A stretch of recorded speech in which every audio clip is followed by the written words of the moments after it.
এই যে বড় শিপটা দেখছো, আর এই উপরে যে রয়েছে একটা ক্রেনের মতো বলা যায়, তো এর মধ্যে কিন্তু মানুষ রয়েছে, মানে এর মধ্যে কিন্তু মানুষ উঠে কিন্তু পুরো চারিদিকে ঘোরে, মানে পুরো এরকম ঘুরতে থাকে কিন্তু এটা হাইড্রোলিকের মাধ্যমে, দেখতেই পাচ্ছ এটা। তো এইটা হচ্ছে গিয়ে আরসিএল রয়্যাল ক্যারিবিয়ানের একটা শিপ, খুব বড় শিপ, এতে কিন্তু 4000 গেস্ট ধরে এই জাহাজে। আর এখানে আছে আমাদের শিপ।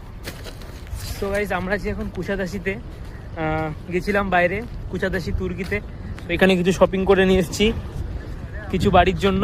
আর এই জাহাজটা তোমাদেরকে দেখালাম, দেখো কত বড়, এগুলো কিন্তু সমস্ত কিন্তু রুম, কিন্তু এগুলো গেস্ট রুম, এই যে দেখতেই পাচ্ছ কত বড়।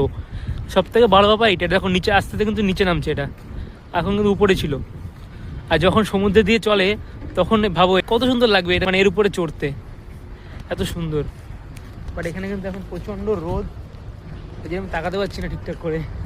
চলো গাইস, আমার নাম কৌশিক, আমি কাজ করি দুবানি আর one of the luxury cruise ship company ওশিয়ানিয়াতে।